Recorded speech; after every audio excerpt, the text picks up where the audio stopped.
കുതിരവട്ടം മാനസികാരോഗ്യ കേന്ദ്രത്തിൽ നിന്ന് ചാടിപ്പോയ ദൃശ്യക്കൊലക്കേസ് പ്രതി വിനീഷിനെ പിടികൂടി കോഴിക്കോട് എത്തിക്കുന്നു. ആ ദൃശ്യങ്ങളിലേക്കാണ്, ആ വാർത്തയിലേക്കാണ് നമ്മൾ ആദ്യം പോകുന്നത്. വിശദാംശങ്ങളുമായി ശ്രീനാഥ് ചന്ദ്രൻ അല്പസമയത്തിനകം ചേരും. ശ്രീനാഥ്, ഇപ്പോൾ ഇയാളെ കോഴിക്കോട് എത്തിക്കുന്ന ദൃശ്യങ്ങളാണല്ലോ, ഈ CST റെയിൽവേ സ്റ്റേഷനിൽ നിന്നാണല്ലോ ഇയാളെ കണ്ടെടുത്തത്. ഇപ്പോൾ അവിടെ ഈ ട്രെയിൻ എത്തി, ഇനി കോഴിക്കോട് എത്തിച്ച് എന്തായിരിക്കും നടപടിക്രമങ്ങൾ?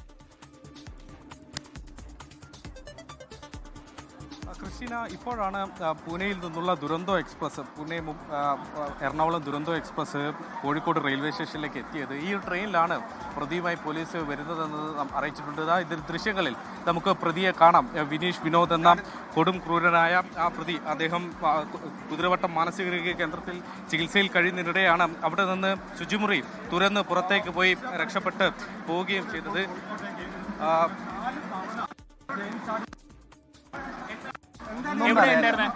ഒന്നും പറയാലോ,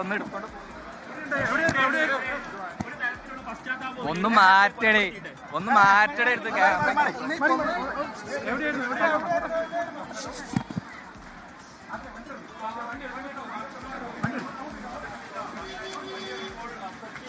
ഏതായാലും വിനീഷിന്റെ ഒരു ചെറിയ പ്രതികരണമാണ്. അദ്ദേഹത്തിന് ഏതെങ്കിലും തരത്തിലൊരു മാനസിക ബുദ്ധിമുട്ടുള്ള തരത്തിൽ അദ്ദേഹം പെരുമാറുന്നില്ല.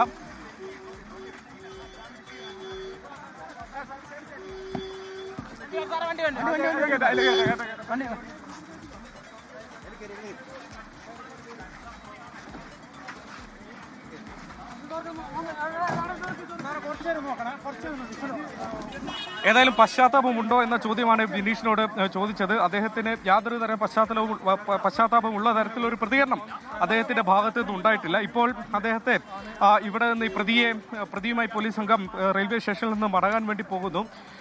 ഇന്ന് വൈകിട്ട് DCPയുടെ ഒരു വാർത്താ സമ്മേളനം ഇതുമായി ബന്ധപ്പെട്ടുണ്ടാകുമെന്ന് നേരത്തെ അറിയിച്ചിരുന്നു. പക്ഷേ അത് ഉണ്ടാകുന്നില്ല എന്നതാണ് മനസ്സിലാക്കുന്നത്. പോലീസിനെ സംബന്ധിച്ചിടത്തോളം ഒരു കൊടും കുറ്റവാളിക്ക് സമാനമായ വ്യക്തി തന്നെയാണ് ഇദ്ദേഹം. ഒരു കൊലപാതകം നടത്തിയെന്ന് മാത്രമല്ല, 4 തവണ ഇയാൾ കസ്റ്റഡിയിൽ നിന്ന് രക്ഷപ്പെട്ടു പോയി. അതിൽ 3 തവണ ആശുപത്രിയിൽ നിന്നും 1 തവണ കണ്ണൂരിൽ നിന്ന് കോഴിക്കോട്ടേക്ക് വരുമ്പോൾ പയ്യോളിയിൽ നിന്ന് ഓടിപ്പോവുകയായിരുന്നു. അങ്ങനെ പലവട്ടം പോലീസിന്റെ പിടിയിൽ നിന്ന് രക്ഷപ്പെട്ടു പോയ, ആശുപത്രി ശുചിമുറി തുറന്നുപോയ, ഡിസംബർ മാസത്തിന് ശേഷം ഇത്രയും നാൾ അദ്ദേഹം എവിടെയായിരുന്നു, ഈ പ്രതി എവിടെയായിരുന്നു എന്നറിയാതെ ബുദ്ധിമുട്ടിയ നാളുകൾ. മാത്രമല്ല, പെരിന്തൽമണ്ണയിലേക്ക് വീണ്ടും എത്തി അദ്ദേഹം ഈ കുറ്റകൃത്യം ആവർത്തിക്കുമോ, സമാനമായ എന്തെങ്കിലും തരത്തിലുള്ള പ്രതികരണം ഇയാളുടെ ഭാഗത്തു നിന്ന് ഉണ്ടാവുമെന്നടക്കമുള്ള പേടി ആളുകൾക്കുണ്ടായിരുന്നു, ജനങ്ങൾക്കുണ്ടായിരുന്നു. ആ പേടി കൂടിയാണ് ഈ ഘട്ടത്തിൽ മാറി വരുന്നത്. പ്രതിയെ പോലീസിന് കണ്ടെത്താൻ കഴിഞ്ഞു. െത്തി അവിടെ ചില ജോലികളൊക്കെ ചെയ്ത് അവിടെ സ്ഥിരതാമസമാക്കാനുള്ള പദ്ധതിയായിരുന്നു ഈ പ്രതിക്ക് ഉണ്ടായിരുന്നത്. പക്ഷേ അയാൾ ചെയ്ത ചെറിയൊരു പിഴവ്, അദ്ദേഹം നാട്ടിലുള്ള ഒരു സുഹൃത്തിനെ ബന്ധപ്പെടാൻ ശ്രമിച്ചു എന്നതാണ് മനസ്സിലാക്കാൻ വേണ്ടി. അങ്ങനെയാണ് പോലീസിന് ഇയാൾ എവിടെയാണ് എന്നതിനെ കുറിച്ചുള്ള ചില സൂചനകൾ ലഭിച്ചത്. അങ്ങനെ പ്രതിയിലേക്ക് പോലീസിന് എത്താൻ കഴിഞ്ഞു.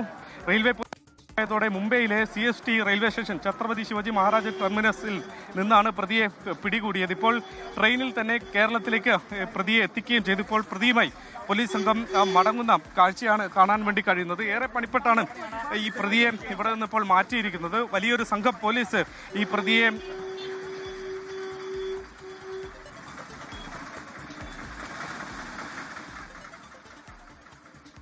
കോഴിക്കോട് റെയിൽവേ സ്റ്റേഷനിൽ നിന്ന് പ്രതി വിനീഷിനെ പുറത്തേക്ക് കൊണ്ടുപോകുന്നു.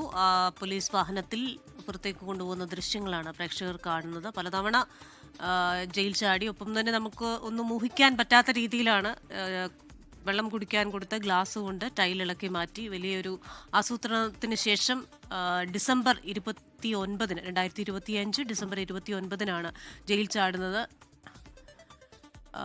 വിശദാംശങ്ങൾ നൽകിയത് മുംബൈയിൽ നിന്ന്, കോഴിക്കോട് നിന്ന് ശ്രീനാഥ് ചന്ദ്രനാണ്.